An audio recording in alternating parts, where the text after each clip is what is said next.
স্বাধীনতা পরাধীনতা কি আমরা 17 বছর টের পেয়েছি। স্বাধীনভাবে চলাফেরা করার বাক স্বাধীনতা ফিরিয়ে দেওয়ার জন্য যে মানুষগুলো জীবন দিয়েছে, মাস্ট বি 100 ভাগ আমি বিশ্বাস করি ওরা সব শাহাদাতের মর্যাদা পেয়েছে। এমনকি জালেমের জুলুমের শিকার হয়ে আয়না ঘরেও বহু মানুষ জীবন দিয়েছে, জেলখানার ভেতরে জীবন দিয়েছে। এমনকি কোরআনের পাখিকে অনেকে বলছে উনি স্বাভাবিকভাবে মারা গেছে, না আমি পাশে ছেড়েছিলাম, উনি 1 নম্বরে আমি 4 নম্বরে। আল্লাহর সাথে আমার একদিন দেখা হয়েছিল মাত্র 10 মিনিটের জন্য। উনি এমনি মারা যায়নি, ওনাকে মেরে ফেলা হয়েছে। তার বাস্তব মুখের হাসিটা এখন ভিডিও বের হচ্ছে, জেলার সফরের আত্মীয়রা তারা পরিচয় দিয়ে বলছে ওনাকে জোর করে সই করিয়ে বলেছে আপনি সই করুন, আপনাকে মুক্ত করে দেওয়া হবে নির্বাহী আদেশে। এই কথা বলে বের করে নিয়ে গেছে। উনি তো খুশি আনন্দ যেন পরিবারের কাছে ফিরে যাচ্ছে। কিন্তু শয়তান যারা আছে শয়তানি করে ষড়যন্ত্র করে যাকে দায়িত্ব দিয়েছিল মোস্তফা জামান এই কোলাঙ্গার, এই যে কি জিনিস এখন আমরা টের পাচ্ছি, একার তৈরি করা এখন আপনি দেখতে পাচ্ছেন। আমার মনে হয় একে যদি আমার মতো এরকম 10 দিন রিমান্ডে রাখেন সব সত্য কথা বলে ফেলবে।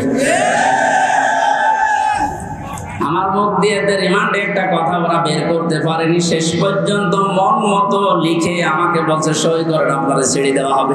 আমি তো রিমান্ডে বসতাম না যে 164 কি, মনে করলাম ছেড়ে যখন দেওয়া হবে দেই, এখন দেখি সব আমার বিপক্ষে লিখেছে। আমি নাকি দেশের বিরুদ্ধে কথা বলতাম, যতগুলো বক্তব্য দিয়েছি দেশের ভালোবাসার পক্ষে দিয়েছি, কারণ দেশকে ভালোবাসা এটা ইমানের অঙ্গ। আরে মানুষগুলো এটা আমাকে বলে কয়ে নিয়েছে যে বলেন আপনি যে আপনাকে এদেশের কিছু মানুষ টাকা পয়সা দিয়ে ব্যবহার করে যে আপনি দেশের বিরুদ্ধে, এই সরকারের বিরুদ্ধে, তাহলে আপনাকে ছেড়ে দেব। শেষ পর্যন্ত বলতে রাজি যখন হলাম না, 11 ঘন্টা আমার টাঙিয়ে রেখেছিল কালো কাপড় দিয়ে চোখ বেঁধে। নিজেরা নিজেরা বলা করতো হুজুর আপনি নির্দোষ আমরা জানি, কিন্তু আপনাকে এই কথা বলা লাগবে। পেছনে হাত হ্যান্ডকাপ দিয়ে বেঁধে কালো কাপড় দিয়ে চোখ বেঁধে 11 ঘন্টা এক জায়গায় আমার নামাজও পড়তে দেয়নি। 4 ওয়াক্ত জোহর আসর মাগরিব এসা আমি সব ইশারায় পড়েছি। এখন নামাজ পড়ছি কোন সময় আমি তাও জানি না, কারণ মাটির নিচে তো। সর্বশেষ যখন বললাম না এত বড় মিথ্যা কথা আমি বলতে পারবো না, আকিস গ্রুপে আমি চাকরি করতাম, ওনাদের বিরুদ্ধে হাজার হাজার কথা লিখতে বলেছেন, একটাও পারবো না, কারণ ওনারা এরকম না। শেষে আমার বলছে যদি আপনি আজকে সন্ধ্যার ভেতরে এগুলো স্বীকার না করেন, না বলেন, তাহলে আপনার বউ তুলে নিয়ে আনবো। কি চরিত্র দেখিস। আর এখন অনেক সুর তুলছে, অনেক কাছে এদের মাফ করে দাও। এই জালেমদের মাফ করা মানে মাসরুমের উপরে অভিশাপ।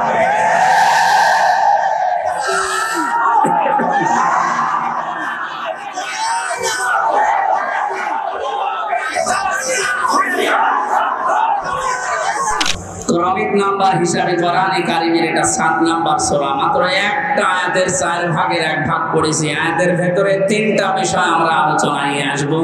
1 নম্বরে আমাদের নবী মুহাম্মদ রাসূলুল্লাহ 3টা গুণ আল্লাহ দিয়েছে। কয়টা? যেহেতু বর্তমান প্রেক্ষাপটের সাথে আয়াতের একেবারে হুবহু মিল আছে।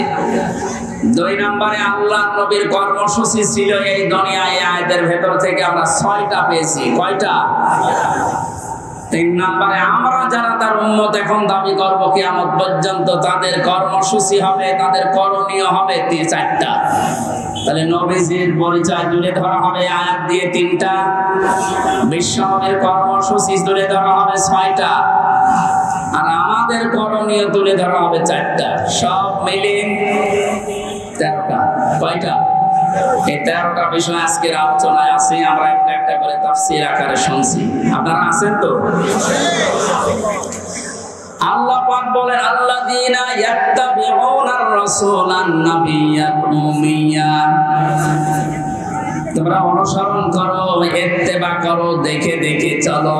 এই যে তাবউন শব্দটা আছে, আমি 12 সালে যখন আলোচনা আরম্ভ করেছিলাম বিশ্ববিদ্যালয়ের সেকেন্ড ইয়ারে থাকতে, ওই সময় তাবউনের ব্যাখ্যা পড়েছিলাম। অনেকে ইন্টারনেটে এটা দেখেছেন, মনে আছে আপনাদের তাবউন মানে কি? তাবউন মানে দেখে দেখে চলা। আপনার সামনে একটা মানুষ হেঁটে যাচ্ছে, কিভাবে কিভাবে পা লাগায়, কোথায় হাত নাড়ায়, মাজা দোলায়, কিভাবে তাকায়, একেবারে ওইভাবে হুবহু ওই জায়গায় পা ফেলে হাত নাড়িয়ে মাজা দুলিয়ে চলার নাম তাবউন। আল্লাহ পাক এখানে ইত্তেবা দিয়েছেন, আল্লাযীনা যারা ইয়াত্তাবিউনা অনুসরণ করছে, করবে। এটা মোজানে বর্তমান ভবিষ্যৎ, প্রেজেন্ট ফিউচার। কার অনুসরণ করছে, করবে? রাসূলান নাবিয়্যাল উম্মিয়া, বিশ্বনবীর পরিচয় আল্লাহ এখানে দিয়েছেন তিনটা। 1 নম্বরে রাসূল ছিলেন তিনি, 2 নম্বরে তিনি ছিলেন নবী, 3 নম্বরে তিনি ছিলেন উম্মি। এবার আসেন তো, রাসূল কাকে বলে, নবী কাকে বলে, উম্মি কাকে বলে? এই পৃথিবীতে বহু নবী এবং রাসূলের কথা আমরা শুনেছি। 1,24,000 নবী রাসূলের কথা আমরা জানি। পৃথিবীতে আল্লাহ মানুষকে হেদায়েত দেওয়ার জন্য, পথ প্রদর্শন করার জন্য পাঠিয়েছেন। এতগুলো নবীর জীবনী, কর্ম পদ্ধতি বলতে বলতে তো সময় চলে যাবে। আমি গুরুত্বপূর্ণ কয়েকটা নবীর জীবনী থেকে বলছি। যত নবীকে আল্লাহ দুনিয়ায় দাওয়াতি কাজ করতে পাঠিয়েছিলেন, সবচাইতে বেশি কষ্ট সহ্য করেছিলেন হযরতে মুহাম্মদুর রাসূলুল্লাহ। এনার পরে যার নামের তালিকা পাওয়া যায় তিনি হযরতে ইব্রাহিম আলাইহিস সালাম। এনার পরে যার নামের তালিকা আছে হযরতে নূহ আলাইহিস সালাম।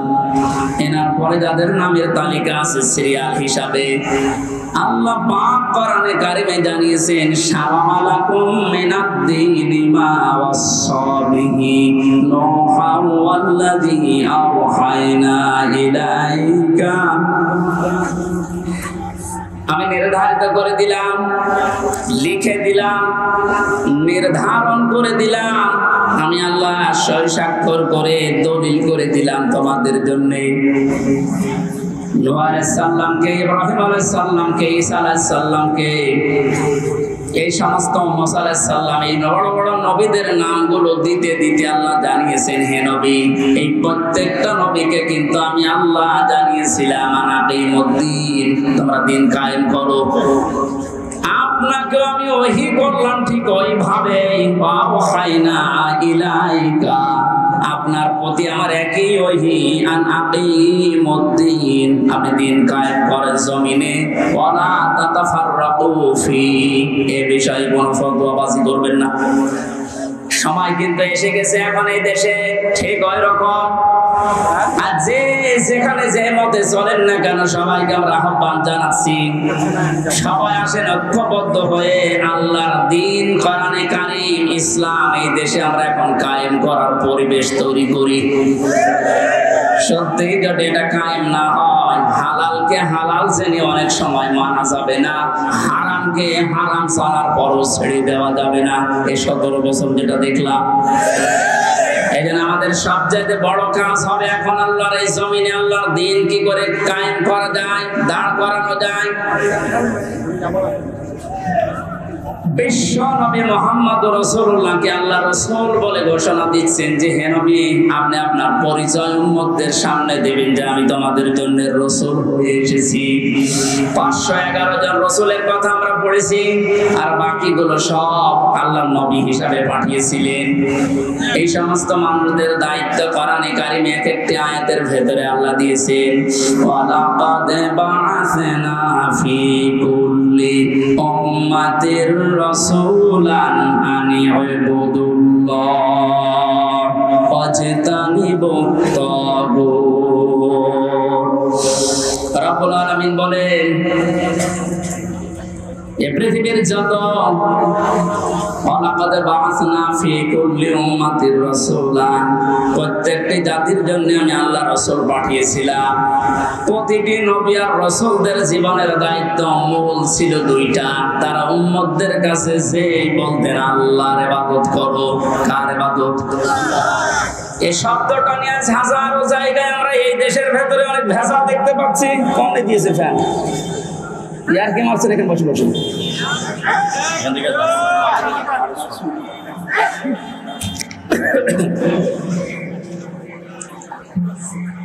এই যে ইবাদত, এই শব্দটা ব্যাপক অর্থবোধক একটা শব্দ। এটা নিয়ে আজ হাজারো ঝামেলা ভেজাল তৈরি করে শব্দটাকে আজ কলঙ্কিত করে ফেলেছে অনেকে। এই জন্য সতর্ক হওয়ার সময়, সংস্কারের সময় যখন চলছে, আমরা এখন সতর্ক এবং সংস্কার এই মন নিয়ে আমরা ইবাদত করব। আমার ইবাদতের ভেতরে যেন কোনো ভেজাল না আসে। গাড়ি গাড়ি ইবাদত করা লাগবে, কোরআনে আল্লাহ এমন দেয়নি। ইবাদত করো, আখলিস দীনাকা ইয়াকফিকাল আমালুল কলিল। তোমার ঈমানটা যদি খাঁটি হয়, কাজ কর্ম আমল যদি কম হয়, আমার আল্লাহ মাফ করে দেবে। আমাদের অনেকের কাজ কারবার দরবেশ বাবার মতো গাড়ি গাড়ি দেখতে পাচ্ছি। ওর একটা বক্তব্য শুনেছিলাম কয়েকদিন আগে, ও বলেছে কোরআনেও সমস্যা আছে। এই নামটা নিয়ে, আহলে হাদিসের নাম নিয়ে অনেক মানুষ আজ মানুষকে ধোঁকা দিচ্ছেন। আহলে হাদিস এই শব্দটা খারাপ না, কিন্তু শব্দটা নিয়ে আজ ধোঁকা দিয়ে বোকা বানিয়ে অনেকে এখনো পর্যন্ত জালেমদের পা চাটতেছে। কালকের বক্তব্য ছিল একজনের রফিক নামে, আমি নাম নিয়েছি এই কারণে চেনার জন্য। এই লোকটা জানাচ্ছে এখন জনগণকে, আবু সাঈদ নামে এই ছেলেটা শহীদ হয়নি, ও নিজে আত্মহত্যা করেছে।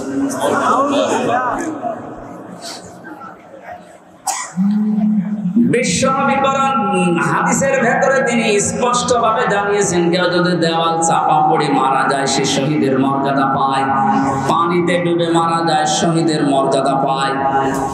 এই কথা কি নতুন শুনছেন? বলেন।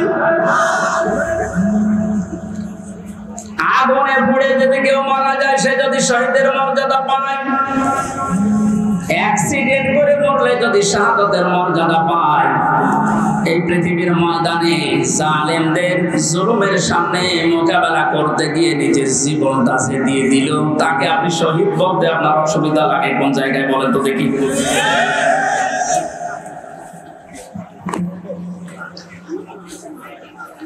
এবার আমরা দুইটা নোটিশ বলছি, যেহেতু এই শব্দটা শুনে আজকে আজ 2 দিন ধরে অনেক জালেমের দোসর যারা, তারা এখনো পর্যন্ত অপপ্রচার চালাচ্ছে এদের বিরুদ্ধে। এই জন্য এই দুইটা নোটিশ বলছি। সূরা বাকারা 154 নম্বর আয়াত, 2 নম্বর পারা, 2 নম্বর পৃষ্ঠা, 12 নম্বর 13 নম্বর লাইনে আছে, ভালো করে মিলাবেন।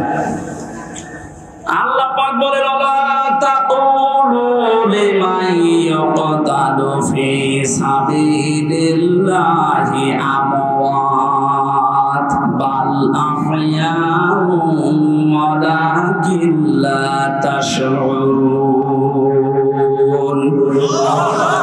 আপনি হয়তো এভাবে এতদিন চিন্তা করেননি, যেভাবে আমি বলছি মিলিয়ে দেখেন। আল্লাহ বলেন, ওয়ালা তাকুলু, হে পৃথিবীর লোকেরা, কেউ এ কথা মুখ দিয়ে বলবা না। কথা বলে মানুষ কি দিয়ে? বলেন না কেন? এই জন্য মুখের উপর আল্লাহ নোটিশ দিয়েছেন, কেউ এ কথা বলবা না। 1 জন 2 জন না, কেউ বলবা না বহু বছর। লিমান ইয়াকতালু ফি সাবিলিল্লাহি আমওয়াত, আমি আল্লাহর জন্য, মানবতার জন্য যারা জীবন দিয়ে গেল, এই মানুষ মরে গেছে, এই কথা বলবা না। বাল আহয়াউন, বরং তারা জীবিত। ওয়ালাকিন লা তাশউরুন, কিন্তু তোমরা টের পাও না। এটা তো মুখের উপর আল্লাহ দিলেন, মানুষ মুখের পরে অন্তরেও ধারণা করতে পারে। ধারণা করে কি দিয়ে? অন্তর দিয়ে মানুষ যেন ধারণাও না করে যে তারা শহীদ হয়নি, তারা এমনি মারা গেছে, এই কথা যেন ধারণাও না করে। সূরা আলে ইমরান 4 নম্বর পারা 11 নম্বর পৃষ্ঠা 9 নম্বর লাইনের 159 নম্বর আয়াতে 69 নম্বর আয়াতে জানিয়েছেন, ওয়ালা তাহসাবান্নাল্লাযীনা কুতিলু ফি সাবিলিল্লাহি আমওয়াতা বাল আহইয়াউন ইনদা রাব্বিহিম ইউরযাকুন। খুব খেয়াল করেন, অন্তর দিয়েও কেউ যেন ধারণা না করে যারা মারা গেছে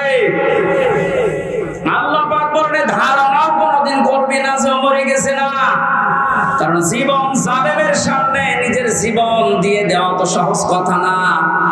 ওরা কিন্তু জীবিত আছে, ওরা জিন্দা। তারা তাদের রবের কাছে রিজিক পাচ্ছে।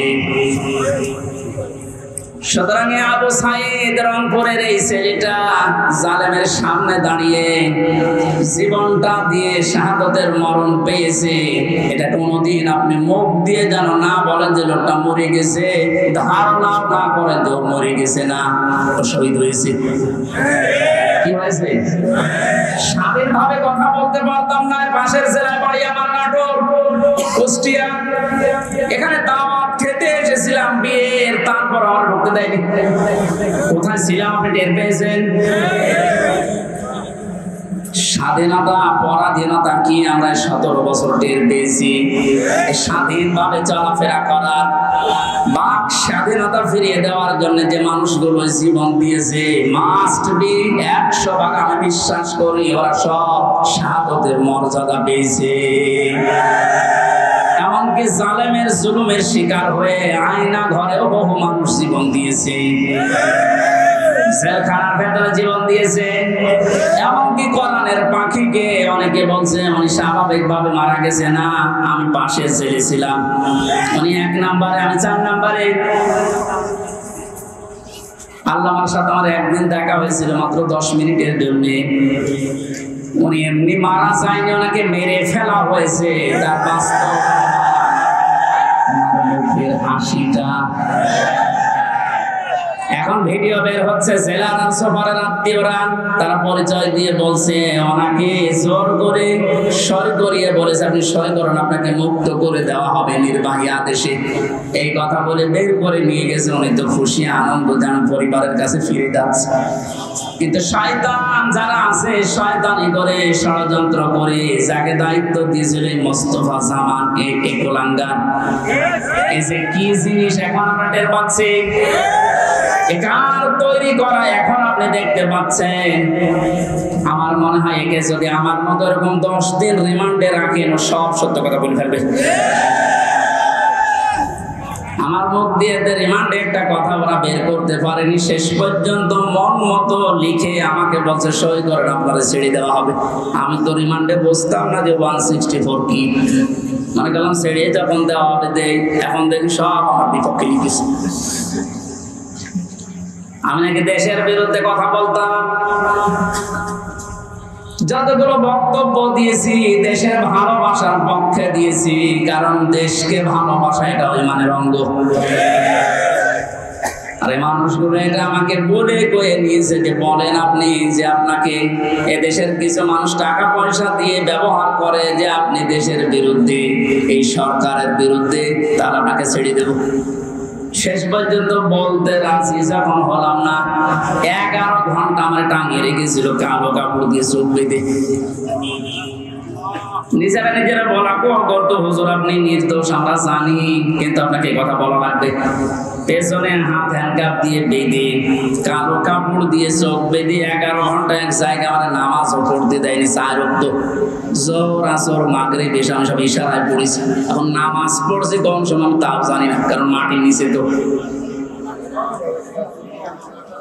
সর্বশেষ যখন বললাম না এত বড় মিথ্যা কথা আমি বলতে পারবো না, আকিস গ্রুপে আমি চাকরি করতাম, ওনাদের বিরুদ্ধে হাজার হাজার কথা লিখতে বলেছেন, একটা পারবো না, কারণ ওনারা এরকম না। শেষে আমার বলছে যদি আপনি আজকে সন্ধ্যার ভেতরে এগুলো স্বীকার না করেন, না বলেন, তাহলে আপনার বউ তুলে নিয়ে আনবো। কি চরিত্র দেখিছে। আর এখন অনেক শোক বলছে অনেক কাছে এদের মাফ করে দাও।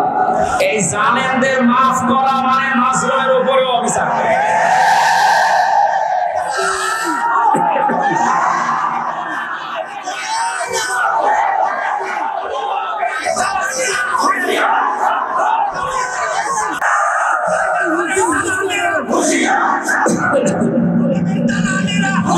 আমার ভাইরা,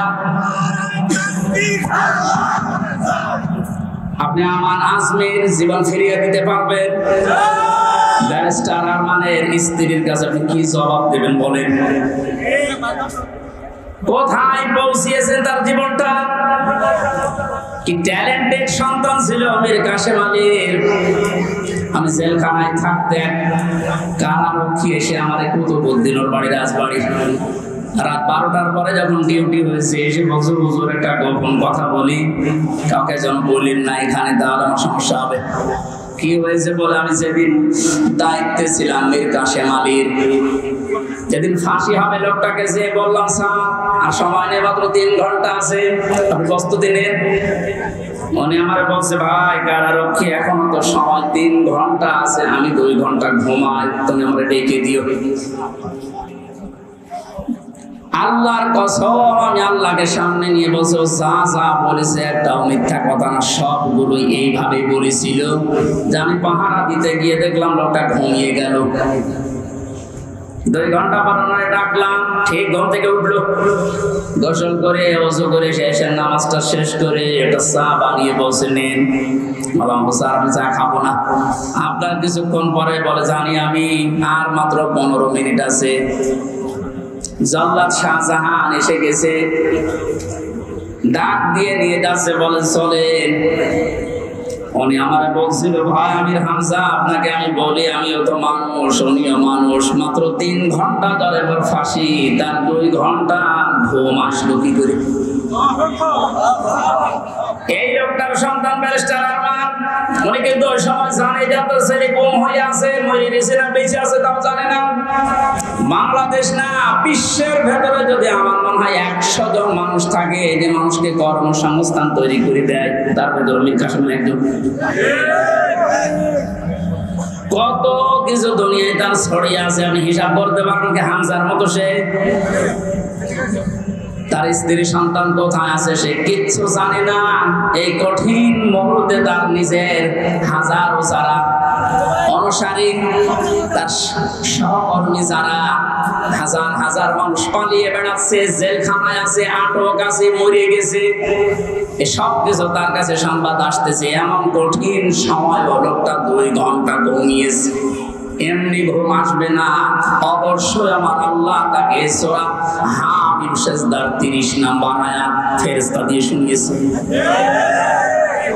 কোরআনে কারীম জানিয়েছে ইন্নাল্লাযীনা ক্বালু রাব্বুনাল্লাহু সুম্মা ইসতাকামু তাতানাজ্জালু আলাইহিমুল মালাইকা আল্লা তাখাফু ওয়া লা তাহজানু ওয়া আবশিরু বিল জান্নাতিল্লাতী কুনতুম তুআদুন। আল্লাহ পাক বলেন যারা এই কথা বলে যে আল্লাহ তুমি আমাদের রব, আমি ঠিকই আছি এই কথার উপরে, আল্লাহর সঙ্গে সঙ্গে তার বিপদে আপদে পড়লে ফেরেশতা নাজিল করবে। এই জন্য তাতানাজ্জালু দিয়েছেন আল্লাহ, 1 জন 2 জন পাঠায় না, মালায়েকা বহু বছর হাজারো ফেরেশতা তার জন্য আল্লাহ পাঠিয়ে সান্ত্বনা দেয়। আল্লাহ তাখাফু ওয়া লা তাহজানু, কোনো ভয় নেই, কোনো চিন্তা নেই। ওয়াবশিরু বিল জান্নাহ, ওই জান্নাতের সুসংবাদ গ্রহণ করো। আল্লাতী কুনতুম তুআদুন, যার ওয়াদা আল্লাহ করেছে। আমার মনে হয় ঠিক মীর কাশেম আলী শহীদ উনি আল্লাহর ফেরেশতাদের দ্বারা শুনতে পেয়েছিলেন সন্তান ব্যারিস্টার আরমানের জন্য চিন্তা নেই, হাজার হাজার সহকর্মীর জন্য চিন্তা নেই, ওগুলো আল্লাহ সব দেখবে, তুমি জান্নাতে প্রবেশ করো।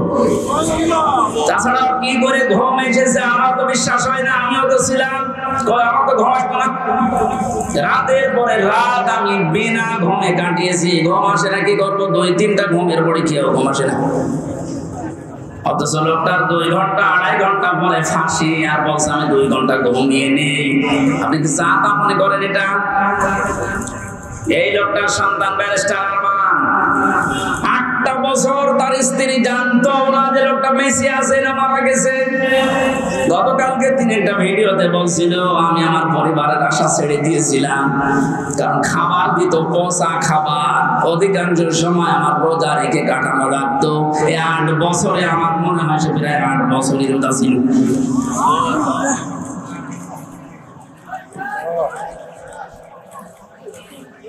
কোথায় পৌঁছিয়েছে তারা এই মানুষগুলো? আর উল্টা পাল্টা এখনো পর্যন্ত অনেক সালেমের দোষররা ধারণা করে যাচ্ছে যে কি করেছে যে আমাদের দেশ থেকে তাড়িয়ে দিল। কি করেছেন আপনি টের পাচ্ছেন না? আপনি যদি কিছু না করেন, আপনার শুধু আইনা ঘরের কারণে ফাঁসি হওয়া দরকার। মানবতার সাথে যেটা কত বড় মারাত্মক অপরাধ আপনি টের পাচ্ছেন না? এখনো যারা ছিল তাদেরকে একটু জিজ্ঞাসা করেন। ব্রিগেডিয়ার আমান আজমি ভাই শেষ পর্যন্ত এই কান্না জড়িত কণ্ঠে বলেছে যে আমি সূর্যের আলো কি 10-12 বছর দেখি নাই। এদিকে 1.5 হাত, ওদিকে 1.5 হাত। আমার যে মাটির নিচে ছিলাম ওখানে তাও তো এদিকে 3.5 হাত, এদিকে 2.5 হাত ছিল, কারণ আরো ছোট। এরপরও জালেমদের পক্ষে আপনি সাফাই গান, জালেমদের পক্ষে কথা বলেন। আপনি মানুষ, আপনারও বিবেক মরে গেছে। মসলুম অবস্থায় এখনো আছি, এখনো পর্যন্ত অসুস্থ, আমার শরীর এখনো স্বাভাবিক হয়নি। এখনো মুসাফির অবস্থায় আছি। দোয়া করছে আল্লাহ কিয়ামতের আগে কোন জালেম ছাড়া এই দেশে আর ফিরে আসতে না। আমরা যারা আছি এই দেশে এখন, আমাদের আলেমদের উচিত হবে নবীরা, রাসূলরা তাদের যে পরিচয়গুলো আল্লাহ তুলে ধরেছিলেন, নবীর কাজ কি, রাসূলের কাজ কি, এই পরিচয়গুলো আমরা এখন জনগণের সামনে তুলে ধরবো। তাদের কর্মসূচি 6টা। কয়টা? যারা হালাল করত পবিত্র জিনিস, আজ বাংলাদেশে হালাল করা লাগবে পবিত্র জিনিসগুলো, আর হারাম করত তারা অবৈধ জিনিসগুলো। বাংলাদেশে এখন প্রত্যেকটা সেক্টরে এখনো পর্যন্ত হারাম জিনিস জিয়ে রাখা হয়েছে। এদিকে তাকান, যারা দায়িত্বে আছেন, অন্তর্বর্তীকালীন সরকার থেকে শুরু করে যারা এখন দায়িত্বে আছেন, এই মুহূর্তে আপনাদের সিদ্ধান্ত নেওয়া লাগবে এই জালেমদের সহযোগী যতগুলো ছিল প্রত্যেককে ইমিডিয়েটলি এখনই ওদেরকে বহিষ্কার করা লাগবে। এটা সংস্কার যেহেতু চলছে, নবীদের কর্মসূচি 6টা ছিল, তার 2য় নম্বর এটা হালালকে হালাল বলে বৈধ জায়গায় দিয়ে দেন। এই 17 বছর যারা বৈধ চাকরিতে উন্নতি পায়নি তাদের কাছে উন্নতির ওই জায়গায় দেওয়া লাগবে, আর যারা অবৈধ ভাবে আন্দাজে চেয়ারের পর চেয়ার পেয়েছে তাদেরকে নিচে নামানো লাগবে। ইসলামী ব্যাংক থেকে শুরু করে বাংলাদেশের যত ব্যাংকিং ব্যবস্থা, বিচার ব্যবস্থা, প্রশাসন, ব্যবসা, প্রত্যেকটি দিক আর বিভাগে যেহেতু সংস্কার আরম্ভ হয়েছে, এই সংস্কার ইমিডিয়েটলি কয়েকদিনের ভেতরই করা লাগবে। এখনো পর্যন্ত এই হারামখোর যারা, এদের অভ্যাস এখনো যাবে না। বলেন না হুজুর দোয়া করেন। নূহ নবীর চাই থেকে আমি বড় হয়ে গেছি। নূহ নবী দোয়া করেছিলেন না? কি বলেছিলেন? লা তাদার আলাল আরদি মিনাল কাফিরিনা দাজ্জারা ইন্নাকা ইন তাদারহুম ইউদিল্লু ইবাদাকা ওয়া লা ইয়ালিদু ইল্লা ফাজিরান কাফারা। আল্লাহ বহু চেষ্টা করেছে এদের পেছনে, 950 বছর দাওয়াত দিয়েছি। এদের যে চরিত্র, এদের আন্ডা বাচ্চা পর্যন্ত যেন জমিনে একটাও না থাকে, কারণ যেটা থাকবে ওর পেট থেকে যেটা আসবে ওইটা হবে হারাম। এই জন্য জুলুমের পুনরাবৃত্তি আমরা আর দেখতে চাই না। এটা মারাত্মক একটা অপরাধ, সবচাইতে বড় অপরাধ এই গুম। এটা মানুষকে আপনি মেরে ফেলতে পারতেন, সংবাদ দিতেন যে লোকটা মারা গেছে। দেওয়া ভাইয়ের সন্তানের সাথে নাটোরে যা করেছে, আপনি কি জবাব দেবেন বলেন তো? মেরে লোকটাকে ঘরের ভেতরে আপনি আটকে রাখলেন, পরের দিন জানতে পেরেছে জনগণ, এটাও মোবাইল ট্যাগ করে যে অমুক জায়গায় মরে পড়ে আছে। এই বিশ্বাসঘাতক এই জালেমকে যদি এখন নাটোরবাসী মাফ করে দেয়, তো কি জবাব দেবেন আপনি আল্লাহর কাছে, আনে দেওয়ার কাছে? আপনার ছেলেটা যদি হতো আপনি টের পেতেন। আমি একটু টের পেয়েছি, তাই আমার মুখ দিয়ে বড় চলে আসছে। আমার মেয়েটা আমাকে আজ পর্যন্ত চেনে না। 3টা বছর আমাদের যোগাযোগ বিচ্ছিন্ন রেখে দিয়েছিল শয়তানরা। পরে আমি 8-9 মাস রেখে গিয়েছিলাম, এখন তো বয়স 4 বছর। আমার এখনো পর্যন্ত আমার কাছেও আসে না, আমার ডাকেও না, আমার কাছে আসে না। কারণ মনে করো বিভিন্ন হুজুর আসতো, ওই রকম একজন হুজুর। আমি জেলখানা থেকে যেদিন বের হয়ে বাড়িতে গেলাম, আমার বছর হুজুর আমাদের বাড়ি চলে। আপনি হাসতেছেন, আমার মনের ভেতরে কত দুঃখ জানেন। আমার নিজের মেয়ে, আমার চিনি না, যে জালেমদের কারণে, জুলুমের শিকার হওয়ার কারণে ওদেরকেও যেন ওদের বংশধর না আছে। মাফ করে দেন। মা বা মেয়ে জায়গায় থাকলে আমার মুখ দিয়ে মাপ বের হতো না। কিসের মাপ? সংস্কার যখন চলছে, নবীদের কর্মসূচি 6টা, এই 6টার ভেতরে 1 নম্বরে এইটা যে হালাল জিনিসকে হালাল জায়গায় নিয়ে এসে বৈধতা দান করে। সুতরাং সেই মুহূর্তে বাংলাদেশের সবচেয়ে বড় কাজ হবে, যারা এতদিন পর্যন্ত জুলুমের শিকার হয়ে ওই জায়গায় যেতে পারেনি, ব্যাংকিং ব্যবস্থা বলেন, বিচার ব্যবস্থা বলেন, প্রশাসন বলেন, ব্যবসা বলেন, আজ ওদেরকে ওই জায়গাগুলোয় পৌঁছিয়ে দেওয়া লাগবে। আর হারাম কাজ যেগুলো হারাম হিসাবে হারাম ঘোষণা দেওয়া লাগবে। হারাম দেশে নেই, এই কথা বলেন না কেন? বহু অবৈধ জিনিস অলরেডি বন্ধ হয়ে গেছে, সামনে আরো বন্ধ হবে ইনশাআল্লাহ। কোরআন কারীম থেকে আবার বলছি, আল্লাহ রাব্বুল আলামিন জানিয়েছেন, হে পৃথিবীর মানুষেরা, 3 নম্বর নবীদের কাজ ছিল সৎ কাজে আদেশ করবে, তারা অসৎ কাজে বাধা দেবে। আজ বাংলাদেশ জামাতে ইসলামীর সর্বোচ্চ দায়িত্বে যিনি আছেন, ডাক্তার শফিকুর রহমানের দিকে আপনি তাকান। 4টা দিন এই লোকটার সাথে আমি এক ঘরে ছিলাম, কাশিমপুর কারাগারে। এটা মানুষ বলা যায় না, আমার মনে এটা ফেরেশতা। তাদের ঈমান কোন পর্যায়ে আপনি তার সাথে না মিশলে বুঝবেন না। মনে করছেন জামাত ইসলাম, না, কিসের জামাত? সে জামাতের ঊর্ধ্বে। লোকটাকে আমি একদিন বলছি, স্যার আমি তো 3 বছর আছি, আমি যোগাযোগ বিচ্ছিন্ন, ওইভাবে বলতে পারি না, আমার দেয় না। আমার মাওলানা মামুনুল হকের মোবাইল দিত না, অন্য সবাইকে দেয়, আমাদের দেয় না। হেফাজতের আরো যারা আলেম ছিল তাদের দিত না। পানাকে দেওয়ার পরে দেখলাম 4 তালা দিয়েছে। দেখা করতে যেয়ে বললাম, স্যার এখানে একটা উপায় আছে, আপনি যদি অনুমতি দেন তাহলে আপনাকে কারারক্ষীদের মাধ্যমে একটা কায়দা করে মোবাইল এনে দিই, ছোট মোবাইল, আপনি কথা বলতে পারবেন চুরি করে। কি বললেন? কার সাথে কথা বলবো, অথচ তার ছেলেটাও পাশের ছেলে আছে, তার ছেলেও ডাক্তার, পাশের 1 বিল্ডিং পরে তার ছেলে জেল খাটতেছে। কি হিন্দাল সার্কিয়া, কি শয়তানি নাম, উল্টো পাল্টা নাম দিয়ে বানাচ্ছে। তার স্ত্রী অসুস্থ হয়ে পড়ে আছে, সে যে একটু খবর নেওয়ার জন্য, না কার সাথে কথা বলবো, আমার বলছে, হামজা আমি সবাইকে, আমার দল সহ সবাইকে আমি আল্লাহর কাছে দিয়ে এসেছি। এই কঠিন মুহূর্তে এই কথা মুখ দিয়ে বের হওয়া, আপনি মনে করছেন এ আর কি, আমি জায়গার মতো জানতো ওটা মুখ দিয়ে কথা বের হয় কিনা? 5 তারিখের পর থেকে এই লোকটার যে উদ্যোগ দেখতে পাচ্ছি, আজ আমরা সারা বাংলাদেশ সহ যে অ্যাক্টিভিটিস, যে কাজগুলো, সৎ কাজের আদেশ, অসৎ কাজে বাধা দেওয়ার জন্য যে ভূমিকাগুলো পালন করছে, আমার মনে হয় এভাবে যদি আল্লাহ চালায়, কিছুদিনের ভেতরে এটা আমরা দেখতে পাবো। শুরু হয়ে গেছে, আল্লাহর দ্বীনের ভেতরে মানুষ এখন দলে দলে বালে বালে প্রবেশ করছে, তাদের অন্তত বিবেক একটু জাগ্রত আছে।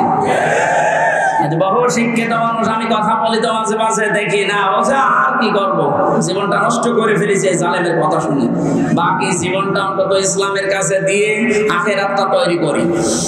যেহেতু কোরআনে কারীমের ঘোষণা এইটা, হে নবী যখন আসবে আল্লাহর সাহায্য, তখন আপনি বিজয় দেখতে পাবেন, আর বিজয় আসবে, দলে দলে মানুষ ইসলামে প্রবেশ করবে, এটা এখন দেখতে বাকি আছে। শুরু হয়ে গেছে অলরেডি। 20% মানুষ এই দেশে দিন কায়েম হোক এটা চাইতো, কিন্তু এই 5 তারিখের পর থেকে আজকে 19 তারিখ, মাত্র এই কয়েকদিনে জরিপ পেলাম, অলরেডি 35% মানুষ এই দেশে এখন চাচ্ছে যে দিন এই দেশে কায়েম হোক। এভাবে চলতে থাক, দেখবেন 51% পার হয়ে যাবে অন্তত কিছুদিনের ভেতরে। আর 51% হয়ে গেলে দেশে ইসলাম কায়েম করা কোনো দাদা ঠেকাতে পারবে না। ওইটা দেখার আশায় আছে। কথা বলেন। নবীদের কর্মসূচি, আমি এক একটা শব্দের ভেতরে লক্ষ লক্ষ কথা, আমি এত ব্যাখ্যা করতে গেলে এতে গলা বসে যাচ্ছে, মাইকটা মন মতো হয়নি। 2 নম্বর প্রচন্ড গরম, তো ভেতরে ঘেমে ঘাম গায়ে বসে যাচ্ছে, এই জন্য গলা বসে যাচ্ছে। বোঝা নামিয়ে দেবে, এটা নবীদের কর্মসূচির ভেতরে ছিল, বোঝা নামিয়ে দেয়নি আল্লাহ। এরপরে ছিল বন্দিত্ব অপসারণ করা, বন্দিত্ব অপসারণও চলছে আজ।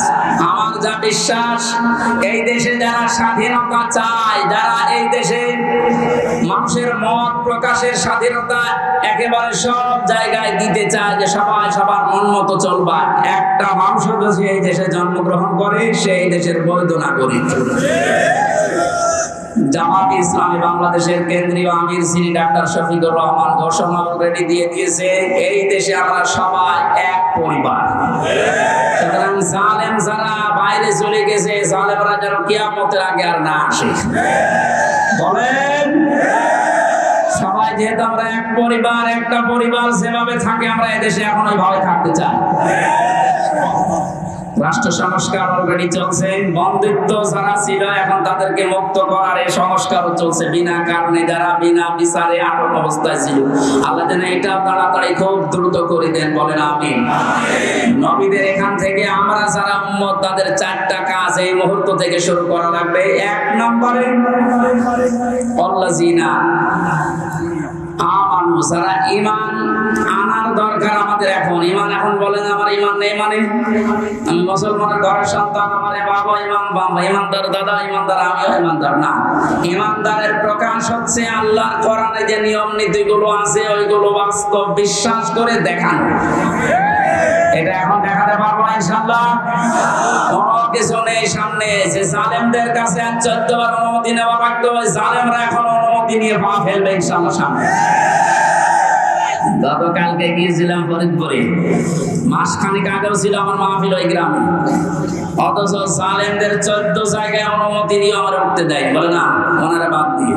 অথচ গতকালকে যাওয়ার পরে সভাপতি আমার বলছে, হুজুর যে জালেমগুলো বাধা দিয়েছিল ওরা এখন বলছে হুজুরকে এবারে এনে দিন। দিন পাল্টে অলরেডি গেছে, দিন বদল যখন শুরু হয়েছে, সংস্কার চলছে। যেখানে যেখানে জুলুম অত্যাচার, ছাত্র ভাইরা যারা আছে ঐক্যবদ্ধ হয়ে এই জুলুমের অবসান ঘটানোই লাগবে ইনশাআল্লাহ। বহু ব্রিজ এই দেশে আছে যেখানে ফেরেশতারা আমার টোল নিত। আমার কুষ্টিয়া এই যে মেহেদি রঙি ব্রিজের যে টোল, এক শয়তান নাকি আদায় করতো। 5 তারিখে স্বাধীন হওয়ার পরে বিকালে ওটা উড়িয়ে দিয়েছে, এখন সবাই খুশি। এরকম বহু জায়গায় অবৈধভাবে যারা টোল তুলতো, এই টোল গুলো যেন সব ভেঙে গড়িয়ে মাটির সাথে মিশিয়ে দেওয়া হয়। আমাদের ঈমান তাহলে 2 নম্বরে নবীদেরকে সাহায্য করা। নবী যেহেতু নেই, নবীর উত্তরাধিকারী এখন যারা, নবীর অনুসারী এখন যারা কাজকর্ম চালাচ্ছে ইসলাম এই দেশে নিয়ে আসার জন্য, তাদের সাহায্য করা আমাদের কর্মসূচির ভেতরে নিয়ে আসতে হবে। আমি এটা বানিয়ে বলছি, সূরা আরাফের 157 নম্বর আয়াত আপনি বাড়ি যেয়ে তাফসীর আকারে পড়েন, এটা পাবেন। 3 নম্বরে তাদের সাহায্য দেওয়া লাগবে। সুতরাং আজ যারা এই দেশে একামতের দিনের দায়িত্ব পালন করছে, আপনি তাদের সাহায্য যান, দেখেন তাদের অ্যাক্টিভিটিস, তাদের কর্ম, তাদের চরিত্র কি, এগুলো দেখে যদি আপনার ভালো লাগে আপনি তাদের সাহায্য করেন। 4 নম্বরে তাদের সাহায্য শুধু করবেন না, এদের উপরে যে নূর আল্লাহ নাযিল করেছে নবীদের উপরে, এই নূর মানে কোরআন শরীফ, এই নূরের বাস্তবায়ন যেন হয়। এই নূর দেখে দেখে সামনে আমাদের পথ চলা লাগবে। আল্লাহ এই 13টা জিনিস আমাদের জীবনে যেন এনে দেন। বলেন আমিন।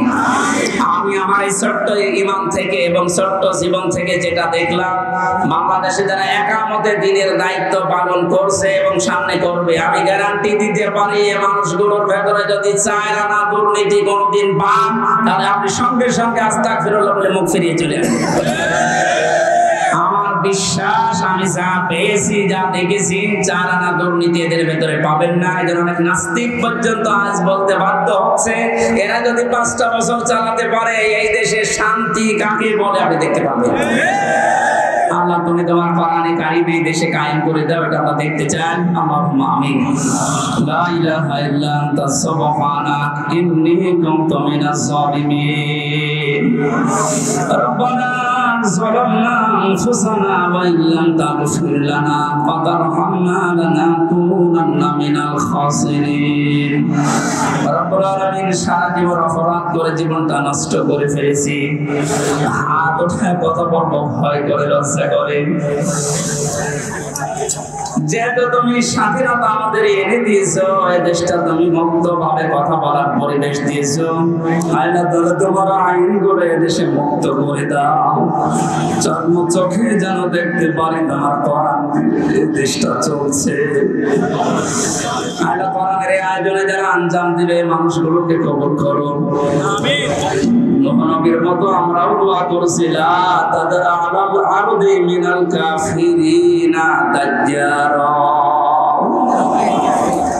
শহীদ আল্লাহ হোসেন সাইদি সহ যত মানুষ দ্বীনের জন্য তোমাকে রব বলে টিকে থাকার জন্য ফাঁসির দড়ি গলায় নিয়ে শহীদ হয়ে জীবনটা দিয়ে গেল আল্লাহ তাদের শাহাদাতের সর্বোচ্চ মাকাম দান করো যে ছাত্র ভাইরা ছাত্র বোনেরা আল্লাহ তাআলা এই দেশটাকে জালেমের কবল থেকে মুক্ত করে স্বাধীনভাবে আমাদেরকে চলাফেরার সুযোগ করে দিয়ে গেল তাদের জীবনটা তুমি শাহাদাতের সর্বোচ্চ মাকামে নিয়ে যাও শহীদ আবু সাইদ ভাই শহীদ মুগ্ধ ভাই সহ শহীদ আবু রায়হান সহ আমি নামনা জানা 14 জন মানুষ আমার সামনে কুষ্টিয়া থেকে বিদায় নিয়ে গেল 5 তারিখে যত মানুষ সারা বাংলাদেশে বিদায় দিয়েছে আল্লাহ এদেরকে তুমি জান্নাত দিয়ে দাও আমরা অনেকে অসুস্থ আছে আমাদেরকে শেফায়ে কামিলা আজলা নসিব করো রব্বুল আলামিন বহু মানুষ এখানে এসেছে মনের ভেতরে কার কি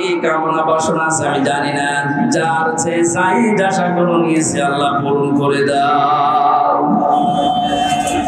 বড় স্বপ্ন দেখি আল্লাহ দেশটাকে নিয়ে বড় সাত জায়গায় তোমার কোরআনের আইন দিয়ে দেশটা চলছে এটা দেখা জীবনে কিছু যদি তোমার ভালো না লাগে হাজার হাজার বান্দা বান্দীদের দোয়া কবুল করো আল্লাহ এটা দেখে মরার তৌফিক দাও কোরআনের পাখির সারা জীবনের স্বপ্ন ছিল দেশে ইসলাম কায়েম হবে কালেমার পতাকা পথ করে উঠবে তিনি দেখে যেতে পারলেন না আল্লাহ তুমি আমাদের চর্ম চোখে এটা দেখার তৌফিক দিয়ে দাও আল্লাহুম্মা গফিরলি ওয়ারহামনি ওয়াহদিনি ওয়াফিনি ওয়ারযুকনি ইয়া রাব্বাল আলামিন নাটোরের সন্তান আল্লাহ তাআলা অধ্যাপক দেলোয়ার ভাই তার সন্তানটাকে হারিয়েছে যে জালেমের কারণে তার সন্তানটা বিদায় নিল আল্লাহ তুমি জালেমকে ছাড় দিও না তার সন্তানকে শাহাদাতের শাহাদাত হিসাবে কবুল করে নাও মাহফিলের যত অতিথি এসেছে আল্লাহ কোরআনের এই খাদেমদেরকে তুমি কবুল করো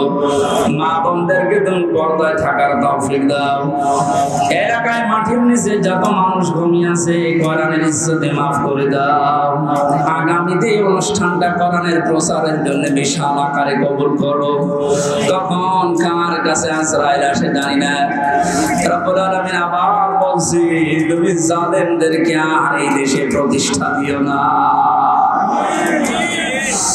আজরাইলকে দেখেই যেন বলতে পারি লা ইলাহা ইল্লাল্লাহু মুহাম্মাদুর রাসূলুল্লাহ।